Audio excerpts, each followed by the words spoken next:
সুলতান আহমেদ সহ বিএনপির বিভিন্ন পর্যায়ের নেতৃবৃন্দ, সংগ্রামী সাথী বন্ধুগণ, আমাদের এখানে বক্তব্য দেওয়ার কিছু নেই। আমাদের প্রধান অতিথি আপনাদের সাথে কুশল বিনিময় করবেন, এই পর্যায়ে বক্তব্য রাখবেন আমাদের ঢাকা আগ্রাসনের নয়নের মণি, যার নেতৃত্বে আমরা উত্তর পশ্চিম থানা জল 7টি থানা আমরা অবিচল আছি, এবং সামনে উনি ঢাকা আগ্রাসন থেকে বিএনপির নমিনেশন পেয়ে নির্বাচন করার প্রতি এবং আগ্রহ প্রকাশ করেছেন এবং নির্বাচন করবেন সেই ঢাকা মহানগর উত্তর বিএনপির সংগ্রামী যুগ্ম আহ্বায়ক জনাব এস এম জাহাঙ্গীর হোসেন। জনাব এস এম জাহাঙ্গীর হোসেন।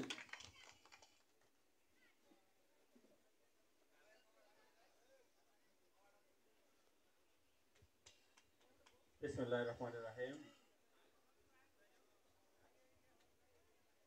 বাংলাদেশ জাতীয় দল উত্তরা পশ্চিম থানার অন্যতম নেতা আহমেদ আলী সাগরের আমন্ত্রণে আজকে ঈদ পরবর্তী, আমি এটা পুনর্মিলনী বলবো না, ঈদ পরবর্তীতে আবার গেট টুগেদার একই কথা হয়ে যায় যদি আমরা যেটাই বলি।